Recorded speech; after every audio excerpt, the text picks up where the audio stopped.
I'm ready.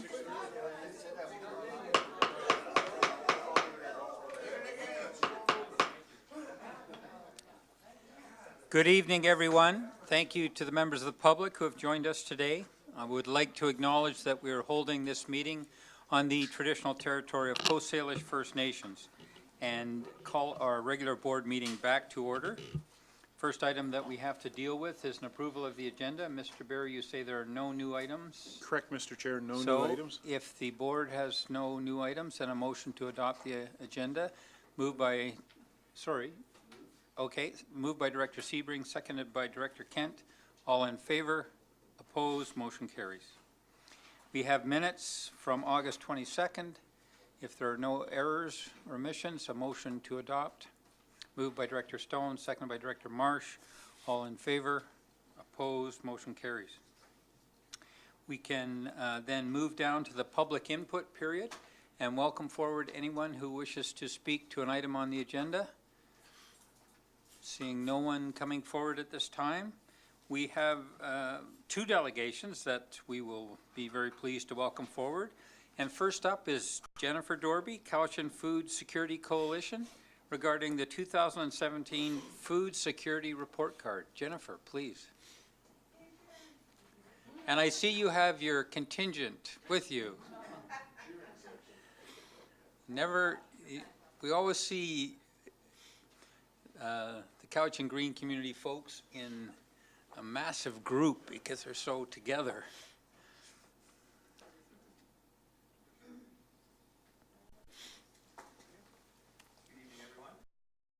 You have to press that button. There you go. All right, good evening, everyone. My name is John Stewart. I work with the Cowichan Green community, and this is my colleague here, Jennifer Dorby. And we're here representing the Cowichan Food Security Coalition, of which there are a number of members here behind us tonight. We're presenting on the voices of food insecurity in the CVRD.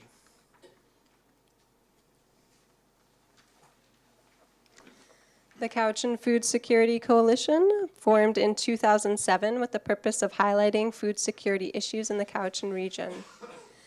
Some projects have included the Cowichan Food Action Plan, the Cowichan Food Charter, the Cowichan Food Map, and the Cowichan Food Security Report Card since 2014. We have some data here today from the 2017 Food Security Report Card. I'll just read some facts here for you. A number on the screen there. 2 food banks and the Salvation Army provided nearly 7,900 food hampers, which is down 4.4% since 2016. Meals on the Ground served over 6,500 meals, which is up 3% since 2016. 65 families and seniors benefited from the Farmers Market Nutrition Coupon Program, which generated $18,000 in economic benefit for local farmers. Nourish Cowichan is a meal program with fed between 30 and 32,000 meals and snacks to over 450 school-aged children. This year, the Pregnancy Food Connection Program distributed 800 meat and egg vouchers in the Cowichan Valley through the Healthiest Babies Possible and Margaret Moss Health Unit. This is 11% more than in 2016. And finally, the Fruit Save program collected enough fruit to feed nearly 7,500 people.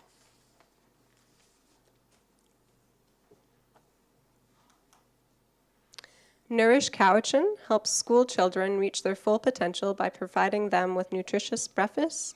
Their vision is that every child is given the same opportunities to learn and succeed by fighting hunger with nutritious, locally produced food. Healthiest Babies Possible distribute a meat and egg vouchers now with a bag of red lentils. There is also a complimentary cooking class component to this program. Low-cost and free cooking and food preservation classes are offered at a variety of locations, such as Cowichan Green Community, Community Kitchens, Scoops, and the Cowichan Independent Living. Last year, Cowichan Green Community's programming served 489 participants. Here we have some quotes from people that took part in some free programs that are offered to individuals with barriers to food security in the Cowichan region. I'll let this individual speak for themselves. Since starting the cooking class with Robin, from the Diabetes of Canada, I believe. It was a good kind of like push to not just go back or fall back to my normal cooking recipes. And so last Friday I was able to try cooking something called veggie fritters, which was totally different, and thought that was pretty cool. And then also see like other people cooking these different recipes, which I got to try and see in the making as well. So that was cool.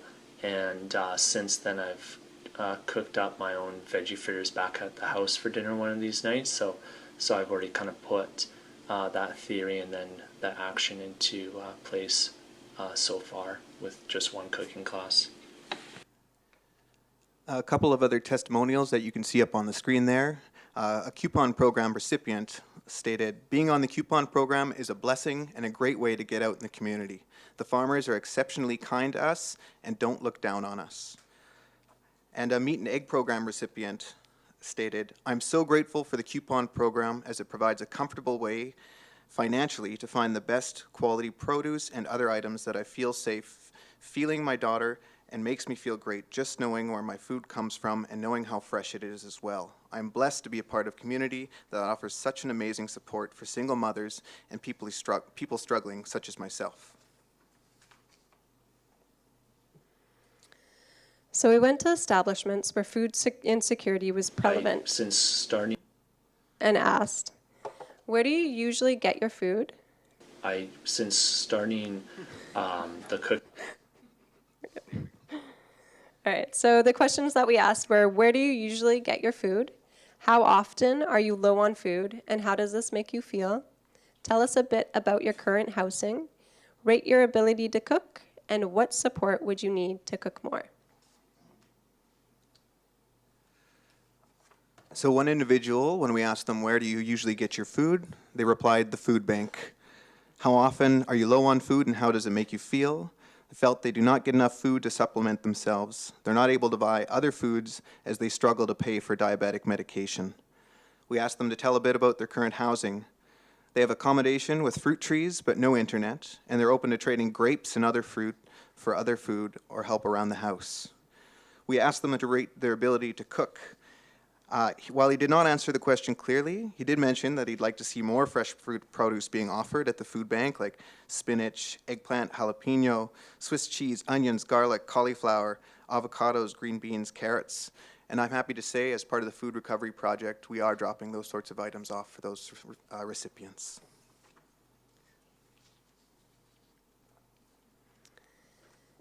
The second person we interviewed, where do you usually get your food? Mostly from the food bank. Every day you can get some sort of soup and sandwich and some sort of bread. Once a month there is a hamper, and downstairs during the summer there are always bags of vegetables where you can take as much as you want. Upstairs there's always coffee and sweet treats. Number 2, how often are you low on food, and how does this make you feel? Often, and it makes me feel upset as a mom that cannot provide for my son. I feel bad because we have very little money to provide for my family. I am always looking for where I can get food. Community gardens, went on fruit picks, asked people with gardens, and I babysit for food as well. Also, I'd clean houses for food and sometimes panhandle to get enough. I pawn or sell some of my precious items and get money for the food. Once I even had a garage sale where I got rid of lots of items with sentimental value. I often get together with other parents and make communal dinners. Everybody gets to eat, and the kids' bellies are full. Sometimes I do not hardly eat anything to feed my son instead. 1 month I lived on crackers and coffee. Tell us a bit about your housing situation. In the past, I have not felt safe living in a crack house with my son due to trying to survive on a welfare check, rent and utilities, and not much money left after to feed my son. Food bank was only once a month. I had no pride. I looked for food everywhere I could. Number 4, rate your ability to cook. 10, because I learned to make something out of nothing. I fed my son a lot of soups and stews. Luckily, he loved them. Sometimes we would get a biscuit with them too. I always made sure there was the good stuff, exclusively for his lunches. We went dumpster diving, and we went to the stores. We went dumpster divings until the stores locked up their bins. What do you need for support to increase your ability? I need help at home with my son. My son has had developmental issues. I tried to hold down a job, but was let go due to taking too much time off. I did receive some vouchers, and my counselor did drop me off at home one day because I did not have a coat. And one other voice of food insecurity here. Where do you usually get your food? Usually the food bank, but also from Superstore in the discounted areas, from the butcher shop as part of the meat and egg coupon, ready-to-eat meals, sometimes restaurants or fast food, and on occasion I get a bag or two of groceries for my mom. How often are you low on food, and how does this make you feel? I'm low on food quite often. I've definitely struggled with keeping healthy choices and certain supplies stocked up, like milk, healthy baby snacks, and dinner supplies. Tell us a bit about your housing. Our housing is adequate, and we feel safe. It provides a bedroom for my daughter and a fully functioning kitchen to hopefully help get settled with better meal planning and healthier food opportunities. I'm sharing the suite with a roommate, as I have searched for 5 months but cannot find a home I can afford with my daughter and I alone, as I am a single mother. Rate your ability to cook. Ability to cook is about a 5. I'm very good with most meal ideas and smarts when it comes to proper cooking, but I do struggle with meat products, chicken, pork, and roasts, as I have never been taught how to make certain that things are cooked through properly. So I usually stick with sausages and ground beef or frozen meat products with simple instructions. I think I would benefit from a cooking class, but I find it hard to provide care for my daughter while I take a class, and I am usually too tired or unwell to attend things with my daughter at this time in my life.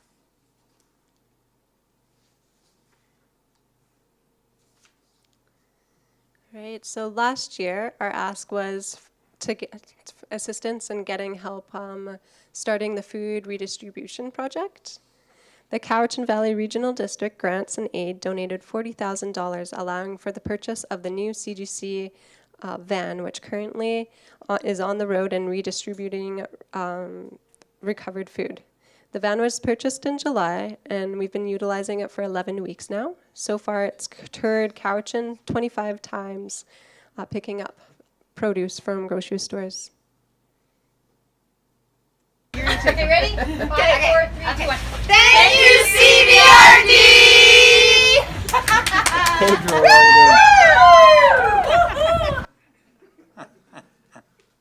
Okay, ready? 5, 4, 3, 2, 1. Thank you, CBRD!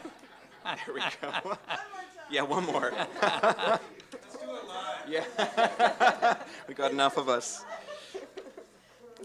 So a quick update on where the food recovery project is at this point. We toured several food recovery projects on Vancouver Island and on the Lower Mainland. We gained knowledge from the Mustard Seed in Victoria, the Parksville Food Bank, Loaves and Fishes in Nanaimo, and the Harvest Project in North Van. We connected with many organizations in the Cowichan region who offer food-related programming, from food banks to soup kitchens, daycares to juice companies, and everywhere in between. We are partnering with everyone who could use some extra fresh fruits and veggies to stretch their food budgets. Spending time at the Cowichan Valley Basket Society, we visited and assessed the impact of our project with staff and other folks making use of the space and services provided there. The lovely CGC supporter, Sandy McPherson, donated $10,000 for our food recovery project. We've been busy in the CGC's commercial kitchen, creating and experimenting with a series of value-added products as a stepping stone to creating a self-sustaining social enterprise. We attended and presented at both the Vancouver Island Homesteading Fair in Cobble Hill, as well as were the guest speakers at CGC's AGM. We secured a new distribution center at Hope Farms Healing Center up on Drinkwater Road, equipped with large walk-in coolers and freezers and plenty of space for shelving, storage, and sorting.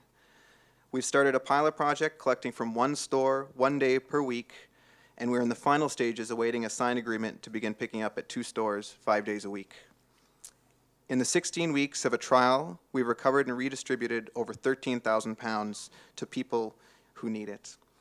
And finally, in early August, the Cowichan Green community held a Cask Night fundraiser at Red Arrow Brewing Company in support of the Food Recovery Project. where over 50 people attended, including some prominent political figures from the area, and we raised nearly $2,000 to help keep our van on the road.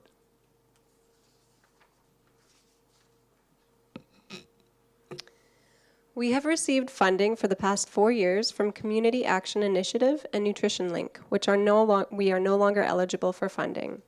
These classes have proven to be CGC's highest demand program, as over these 4 years, we have had 2,082 participants walk through the kitchen doors. This cycle, we had introduced the component of guest speakers from backgrounds of nutritionalists, farmers, chefs, and food gurus. They spoke about meal planning, seasonal eating, oils, how to shop, meat substitutions, and gave knife skill lessons. We provided childminding, and this program was incredible at linking the participants up with other community resources. The last cooking class will be on this coming Monday, and we will be having a celebration of homemade pizza dinner, and all of the families that have participated are invited. We will also be making, as the children's request, banana ice cream.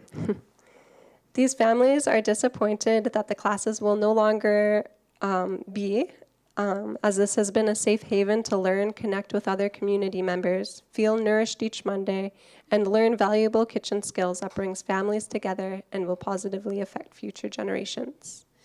We are looking for $10,000 a year to run these cooking classes to cover operating costs for the program, including food. And one quote from a participant, "I book my work week around these classes, and it is the highlight of our week." Becky. We'd like to thank you for giving us the time to present on behalf of the Food Security Coalition and welcome any comments or questions that you might have. Thank you very much. Any questions? Yes, Director. Thank you so much for your presentation. I'm curious on the gleaning. I just know that in my yard, the fruit is super abundant. Are you still doing the actual gleaning from fruit trees or just at the grocery store now? We are also doing the gleaning from trees from the Fruit Safe program, and so a person can register their tree online, and we can give you some information on that if Yeah, you'd like. I like that. Thank you. Thank you. Not seeing any other, yes, Director Marsh. I think my arm got shorter or something. I just really wanted to thank you for all that you do, and I was really moved at some of some of the interviews you did with single parents, and I've told the board before that I came to a time as a single parent when I realized when my kids were teenagers that if I hadn't had a garden or belonged to a food co-op for a lot of years, I wouldn't be able to feed them myself every month. And that as a parent is a really, I don't even know how to describe it anymore because it's quite a few years ago, but it's very humbling. And I think in this time, and I was just looking for my notes at from the affordable housing meeting yesterday, because they were talking about the level of poverty, and maybe you know what it is. I think 30% of our families make under 30,000 or something. I don't have it. Somehow it disappeared, but I think without groups like yours, those folks would be in a lot worse shape. And so I'm really grateful for that and for the dignity that you provide and the relationship building. That's clear from the photos and the times I've stopped by and seen what's going on. So thank you. Thank you. Director Kent? I also want to thank your organization for the work it does in the community. It's been an incredible journey. Judy, I see you over there.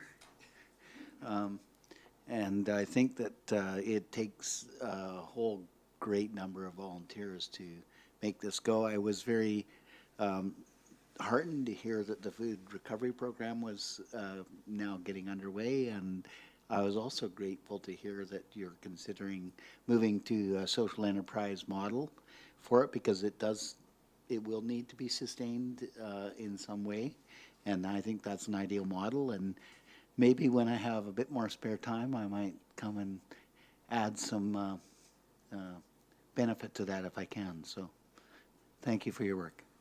Thank you. Director Acton? Thank you. Thank you for your presentation. I think it was your first slide, you mentioned that the food bank was down. So is that down because of donations being down or down because of offering these other services and needs? We didn't actually look into that. It's just an observation that when people sent in their numbers, that's what we got. But yeah, so too the food banks. The Basket Society in 2016 was 12,442 meals that they provided, and it went down to 11,972. And then the Cobble Hill, Millbanes, Shawnigan Lake went down. It was 3,159 meals, and it went down to 2,968. So it is just something that we did observe. Not sure why. Yeah. Thank you. I want to, on behalf of the board, I want to thank you very much for coming today, and I assume that you will fill out all the proper forms if you're asking for a grant. And we know somebody in your organization who is quite familiar with that, so I don't think that'll be a problem for you. But thank you very much for coming today and filling us in on your activities. We really appreciate it. Thank you. Thank you.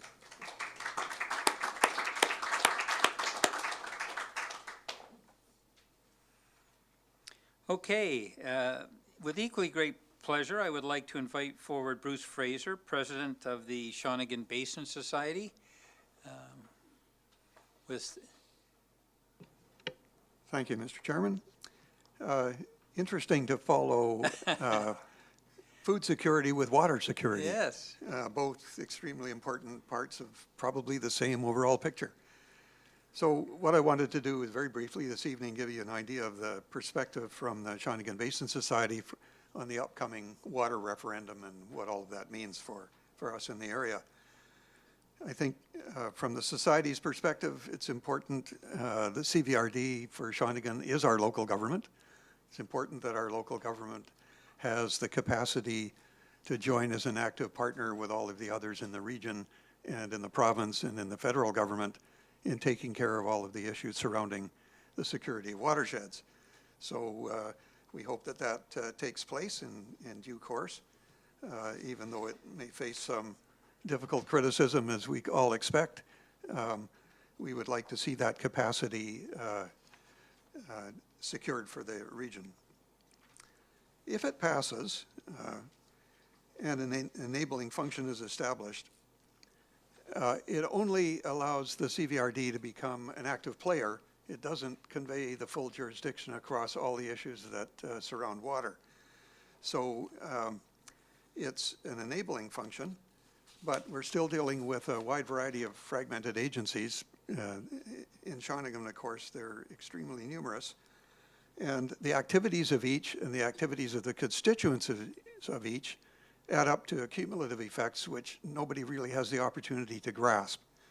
So it's really easy to see that there's a whole array with Ministry of Environment dealing with riparian regulations and contaminated soils, health with septic systems, highways with roads and subdivisions, mines with gravel pits and rock quarries, Flynn Row with Crown land and water regulation, the private Forest Land Council with privately managed forest land in the same area, RCMP on lake safety enforcement, the Shawnigan Improvement District on fire services and access to the lake for water, NAV Canada for navigation aids, and that's a partial list of all of the interests that happen in the Shawnigan watershed for which there's no ultimate coordinator. So we've got all kinds of issues that result from that. The dumping issue, which I gather is on your agenda this evening, the clear cutting and extensive young forest that's been created on Crown and private land, which does a poorer job of watershed conservation than a mature forest does. We have the foreshore being cleared by residents extensively for docks and rock walls and septic fields and so on. We have unrestored gravel pits that are left to contribute silt to the streams, which they do annually. We have mud bogging in the streams and ATV access to the countryside, shooting ranges proliferating up every back road, and the increasing risk of wildfire from that kind of access. There are septic fields leaking, introducing nutrients into the lake. The roads and road end access to the lake are an ongoing issue, which only the Ministry of Highways can deal with. Milfoil and other invasive species are proliferating in the lake and reducing water quality and amenity. And there's increasing congestion by large motorized watercraft. Those are just some of the kinds of issues that are specific, each one of which is owned by one agency or another, and which may or may not be actually dealing with them. So it gets more complicated as you start to look into the details. So if we were actually going to make a difference to that complex, it would be necessary to provide a planning and management mechanism that's capable of setting the rules that are comprehensive, that apply to everybody, to monitor them, to audit them, to enforce compliance, the way that the old land use plans did. When a land use plan was signed off by government, that enabled the various agencies, in fact required the agencies to perform to a certain standard, which was then monitored, enforced, and audited. So there only seems to be one mechanism on deck at the moment that is actually capable of providing that in British Columbia, and that's the Water Sustainability Planning element of the Water Sustainability Act, which actually has the capacity to achieve government approval, to set standards, to monitor and enforce and require compliance. That's the only one that I know of that is currently available to us, but it's not been used anywhere yet. And it needs to be invoked. And we need, I think, collectively, both the NGOs and the CVRD working together to influence government to activate that program for the critical watersheds in the region. That is the mechanism which can actually deal with the kinds of complexity we find on the ground in Shawnigan. So even if we do get a regional water function established, and the CVRD hires a couple of staff members, as they've suggested in their budget they would do, we still wouldn't have enough professional horsepower to address the issues of all the critical drinking watersheds in the area. Particularly those on the east coast of the island that are obviously most at risk and are quite acknowledged of that, especially with the kind of droughts that we're now experiencing. A useful level of activity is going to require the kind of participation from the local watershed groups, the NGOs, that have grown up around these watershed issues.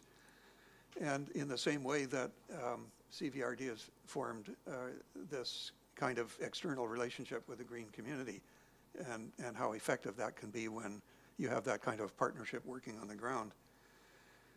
I think that if the function exists, that formal relationships with these partners need to be established. It's something more than just a grant and aid and hope it all works, but something that's much more formalized, and that the NGOs that are working in watersheds become partners with the CVRD, and the CVRD is not a parent, but a partner. So the Shawnigan Basin Society at the present time stands with its voted tax function at zero because of the use of a amenity charge as a substitute in the last go-round.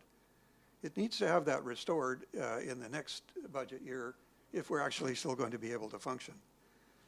We've been doing a lot of the homework during the last 6 years, and in accumulated ecological studies, the full mapping of the watershed, a model of the watershed. We have a watershed office in the village, part-time executive staff, and been arranging field trips and public awareness sessions for people in the basin to get an idea of exactly how the watershed functions. We also have what I think is a unique example within the region in that we established an ecological design panel of technical experts which are on call to the Basin Society and to the area director and to the CVRD for anyone who is interested, for developers to query the sort of detailed ecological conditions of the watershed and how those would matter to them. So we have on tap foresters, hydrologists, ecologists, public health officials, and others that we can call on when there's an issue which requires that kind of expertise. The referendum material that's circulating now, or beginning to circulate, is somewhat silent on how the local organizations would actually be engaged. Like, what's the relationship going to be with a local watershed society? And the current budget calls for something like $60,000 worth of support funding for NGOs. That's going to be pretty thin on the ground for the kind of level of detailed activity that I think is going to be necessary. And I just point out that the Shawnigan Basin Society, the Cowichan Watershed Board, and the South Cowichan Water Study functions, which are already there to be funded, add up to more than $120,000 annually. So we're looking at orders of magnitude of effort here with less than orders of magnitude of funding to support it. So the final point, I think, is that watershed function, if it's established, it should lean heavily on watershed by watershed detailed specificity. It needs to recognize that each of the watersheds is a place that's inhabited by people who care about it and that are deeply connected with place, and that the ecology of the area, the physiography, the landscape, the physical conditions, the people, the local knowledge, and including and most importantly that of the long history of First Nations in the areas, they can't really be homogenized into a single regional approach. I think generic support mechanisms can be generated through a regional district function, but it's still going to have to be intimately related to what's actually going on watershed by watershed, and they're all different. Shawnigan is surface water and groundwater. Mill Bay is entirely groundwater. Cobble Hill is entirely groundwater, and so on. As you move up the valley, you find the circumstances vary watershed by watershed, and the people that are invested in those NGOs are deeply familiar with the intimate details.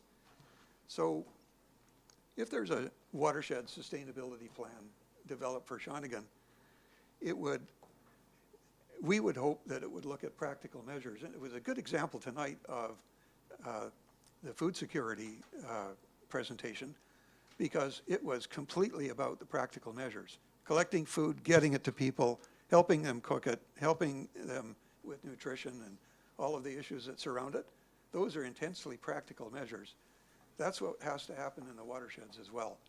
And that the 12 practical measures that we wrote and circulated that you have a written copy of is just an example of things that people in the Shawnigan watershed already know about. Studies are already done, issues are well known, some of the ways to tackle them are well known. It's just that the activity is not taking place yet.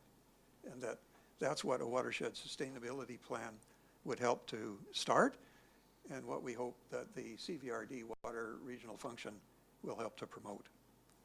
Thank you. Thank you very much, but don't leave for a moment, just in case there are any questions.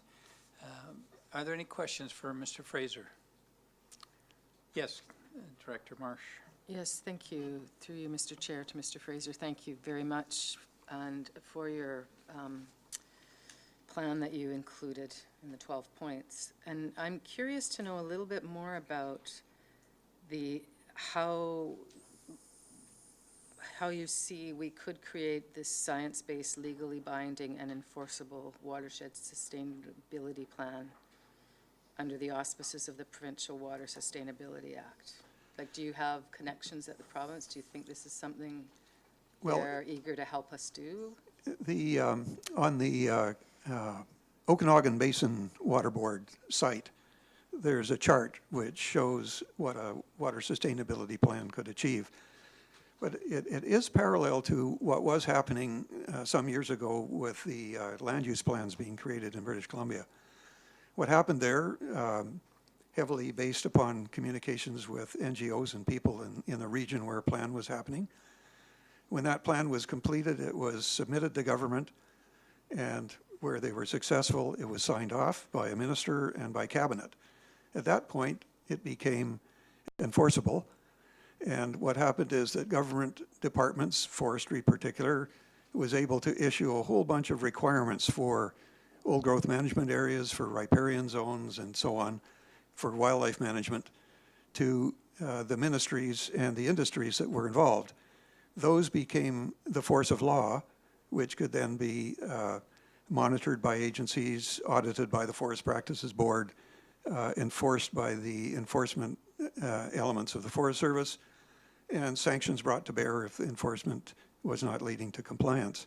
So there was a whole formal mechanism for actually making that happen. That is inherent in the Water Sustainability Act, but they haven't invoked it yet. But for the east coast of Vancouver Island, with a 4-stage drought on our hands and looking at what 2050 and 2080 will bring, this would be a pretty good mechanism to advance the peace. And we think the regional district, along with the partner NGOs of the region, should be pressing government to invoke that and to get it established. And that would take us a long way forward on the cumulative effects front. I'll follow up. Have you actually approached whatever ministry the Water Sustainability Act falls under yourselves? Yes, it's the Ministry of Environment. Actually, the Ministry of Environment and the Ministry of Flynn both are heavily involved in this, and we're making approaches to both ministers. And are they open at this point? And I can't guarantee that. I certainly hope they are. I think that probably at this point, the current government is more amenable to that than it's ever been. Thank you very much. Thank you. Director Morrison. Thank you. Thanks for your presentation and submitting the material in advance. Read it on the weekend. It was very good. I'm interested in some of your remarks around the support to NGOs should this function become approved by the voters. I attended most of the public input events that were held, and we heard quite different messages. We heard some areas thinking that the NGOs were a very efficient and effective way of delivering some of the services that watersheds and people demand. We heard in other meetings that it was perhaps not the best way of spending taxpayer dollars, and that there was a concern about it becoming a very sort of a source of funds that groups might become dependent on. We were at an event last night where some of the material was being communicated to some community leaders and members, and I heard a number of them mention that this is a preferred design of delivery model of specifically in this area of watershed. You said that 120,000 seemed like a number that made sense in your head.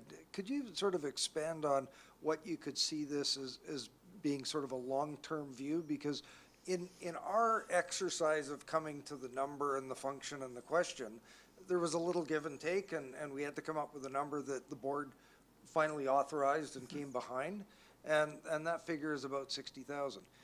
Could you expand, or do you have any other thoughts on how important this might be in the future? Well, I think the question in people's mind is, what are you going to use it for?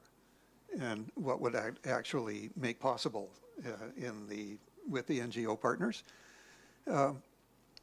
It's fairly obvious that it's going to take a combined effort of a lot of people to make a difference in something as complex as watershed sustainability, and that it will require, there's a lot of highly expert people living in this area, in almost every profession needed to be engaged, and we need to have mechanisms to engage them. Virtually all of the work done in Shawnigan has been volunteer, and it's true of most of the other NGOs. But you have to look at the history of the Cowichan Watershed Board and how productive that partnership has been between Cowichan tribes and the CVRD and the various ministry representatives which started the watershed planning effort many years ago, led by the CVRD. So it's not as though this is a strange idea when you have the Cowichan Watershed Board as a good example. When we first started the Basin Society, we called in the Cowichan Watershed Board people to say, how did you do it? What should we do? How should we follow that example? So we have living, working examples in the area that are very successful. And the CVRD has given seed funding to the Cowichan Watershed Board for a number of years in order to keep its administrative capability alive. That seems to be a good model. But of course, you also want to have it based upon concrete planning and addressing concrete measures that actually make a difference in a watershed, so that a working service plan is what disciplines the external partners and the internal partners. They both need it. And they should really be generating those jointly so that there's a clear understanding of who's doing what and who's getting paid for what. Yeah. Thank you. Director Yoni DiNardo. Mr. Chair, I was just, the Basin Society has been around for a little while now, and you have some points here. So, like, for instance, the septic systems, that jurisdiction is not, is it Island Health? Island Health. And so have you had any success with Island Health at all as a Basin Society? Because I would think that a step one would be septic systems, and another step, the motorboats would be another one. It would just be high on the priority list, as you know, as a target is with our watershed board. So have you had any success with any of the jurisdictions that are responsible for even those two things? No. And there have been local efforts to, for instance, lead to better boating behavior on the lake, done sponsored locally. But the health issue remains unaddressed. The CVRD is working on a South Sector liquid waste management plan. But we have a village which is totally unsewered. It's all on septic fields. Virtually everybody around the lake is on septic fields except the north water system, where there is an overloaded system that only deals with the part of the habitation area. It's difficult to address because of the geography of the lake and the dispersion of the systems, and also people's fear of the cost of renovation. And so really there is no workable plan for dealing with septic system leakage to the lake at this time, but it's a major priority. Thank you. Thank you very much. Director Nicholson. Thank you, Bruce, very much for coming. You know, like I just really believe so strongly that the stewardship groups have been out working so hard on our water for so long, and they're really the leaders, and we would, as the CVRD, would be a fool not to partner with them.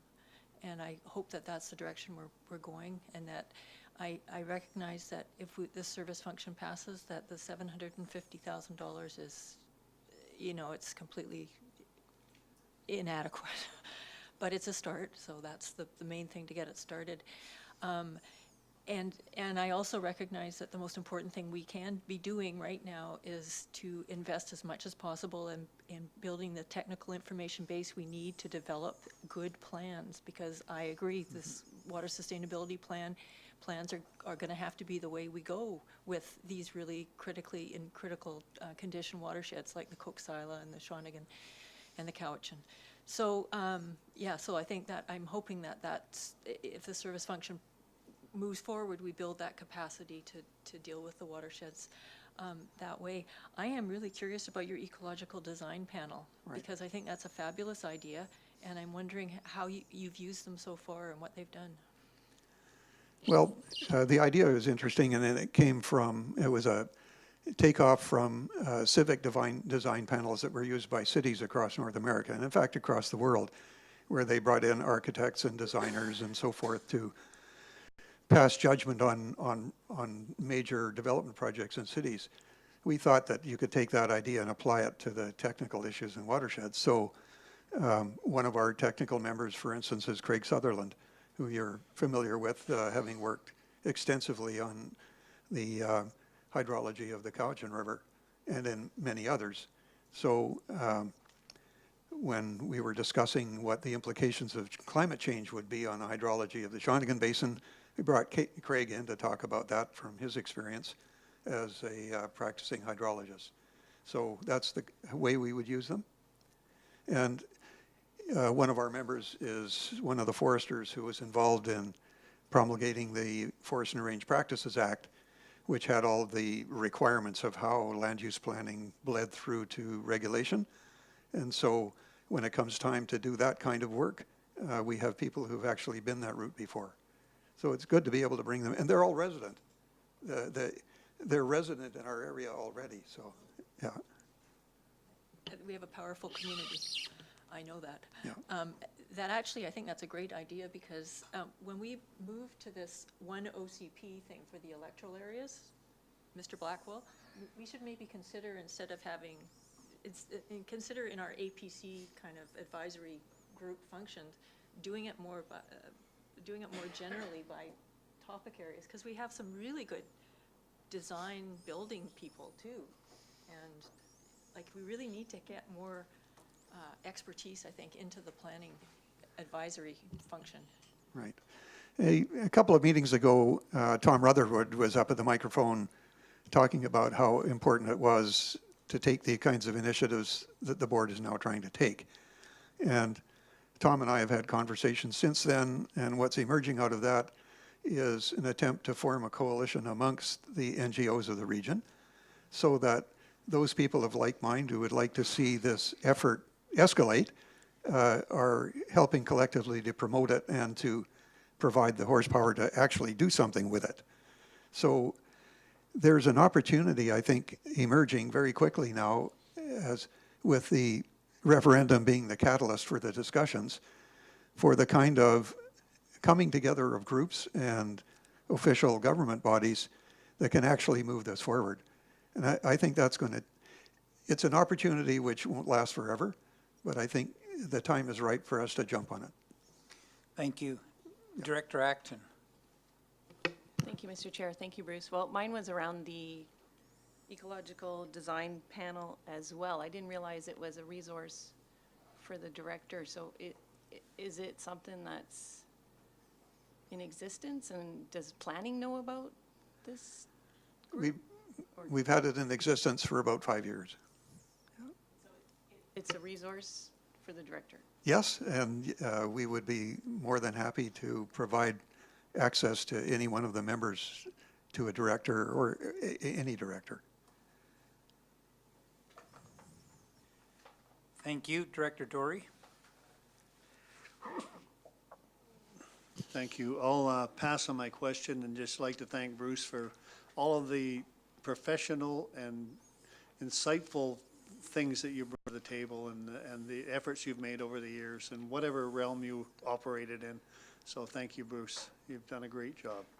So, Mel, I enjoyed the time being at your elbow. So, thank you, Mr. Chairman. Thank you very much. Really appreciate your taking the time to come in today.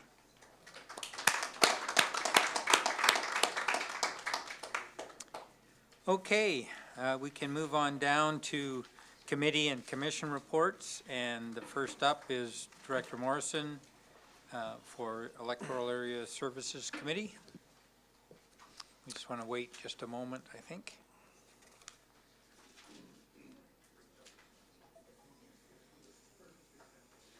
If you're ready, Sure. please. Thank you, Mr. Chair. Your Electoral Area Services Committee reports and recommends as follows from our meeting held yesterday. For all directors, items 1 and 2. Number 1, that a grant and aid electoral area F Couch in Lake South Scots Falls in the amount of $1,500 be provided to Honeymoon Bay Resort Association to support the costs related to the gravel removal on Sutton Creek to improve salmonid spawning and mitigate flooding risks.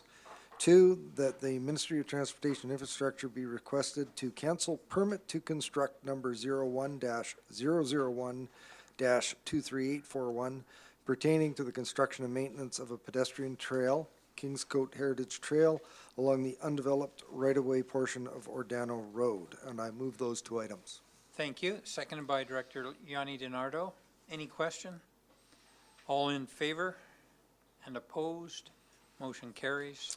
Items 3 and 4 for electoral area directors only. Item number 3, that development permit application number DP18B05, 2360 Damascus Road, be approved with the following requirements. 1, retain the landscape and manage rainwater as per the attached sketch plan proposal by Kenyon Wilson Professional Land Surveyors dated August 22nd, 2018.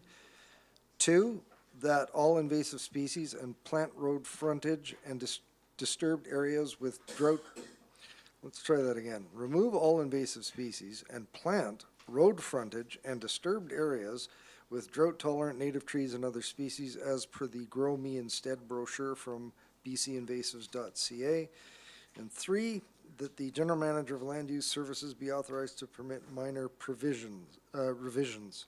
4, that development permit with variance application number DP18B03 1820 Wellman Road be approved with the following requirements. 1, the watercourse setback be reduced from 15 meters to 9.5 meters. 2, that the 2 existing legal lots be consolidated.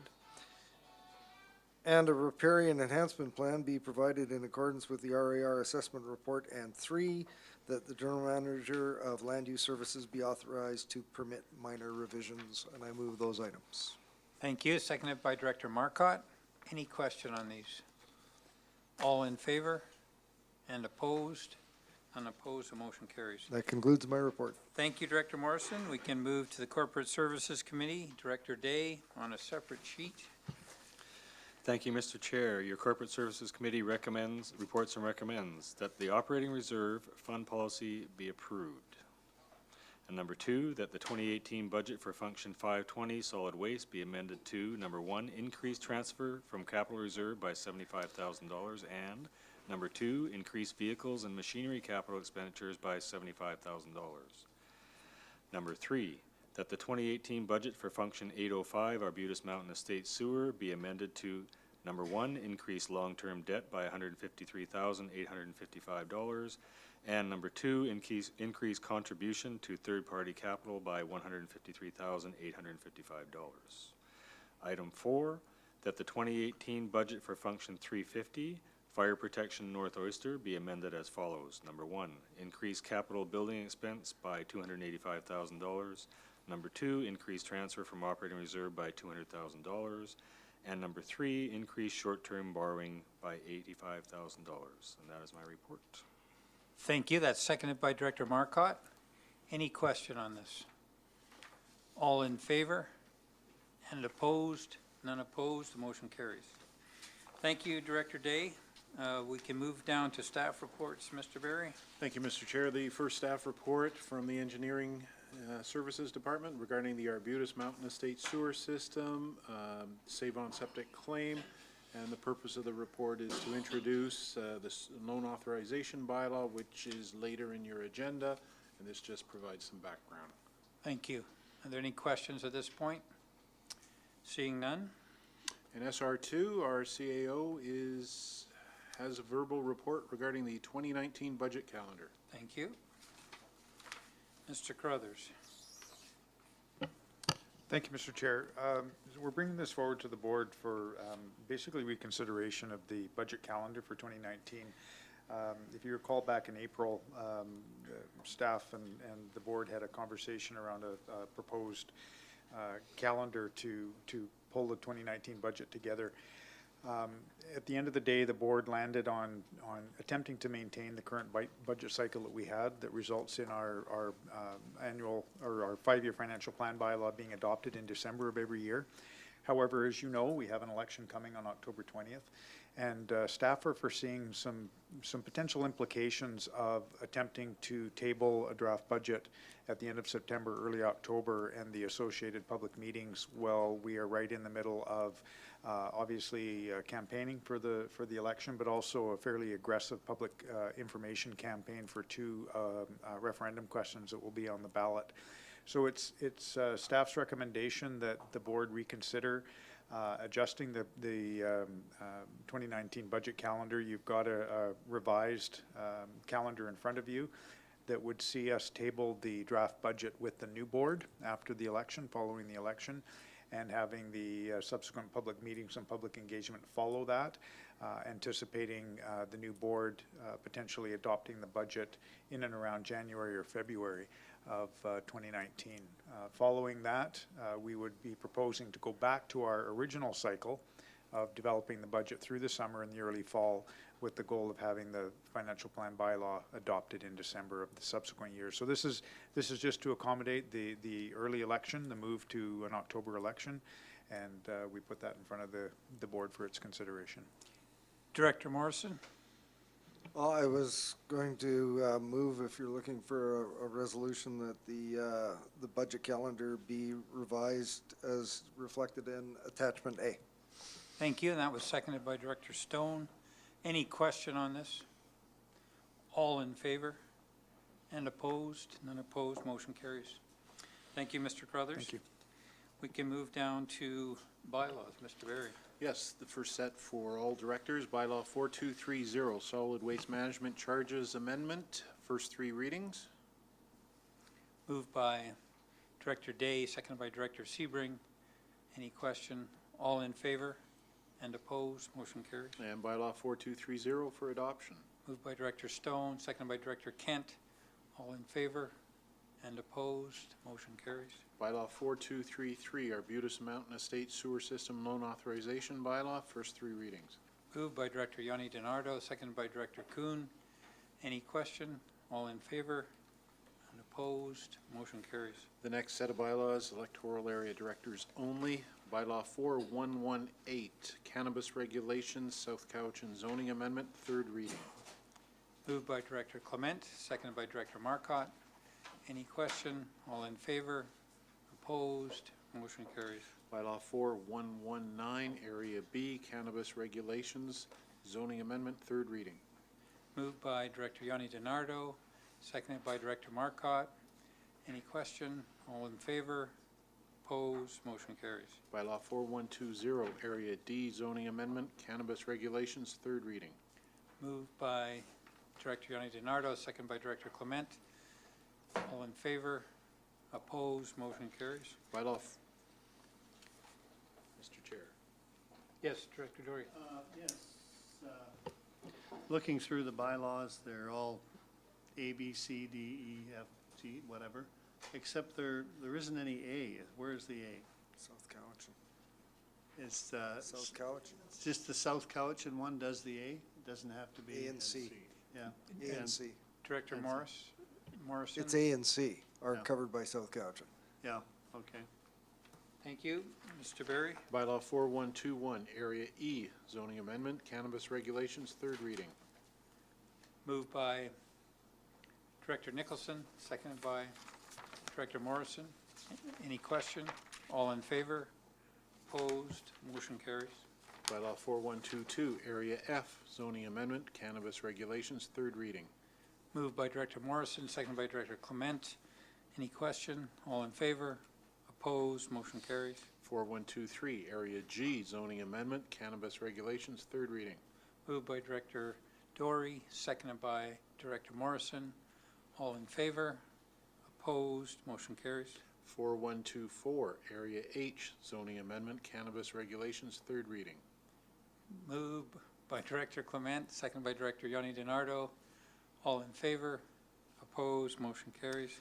Bylaw 4125, Area I, Zoning Amendment, Cannabis Regulations, third reading. Moved by Director Kuhn, seconded by Director Clement. Any question? All in favor? Opposed? Motion carries. And bylaw 4125, Area I for adoption. Moved by Director Kuhn, seconded by Director Marcotte. All in favor? Opposed? Motion carries. And that's it for the bylaws this evening. Thank you. And we have no new business items, so we can move down to question period. Mr. Evans, have you got a question for us tonight? Okay, thank you. There's a song about that, isn't there? I have no questions today. Well, anyways.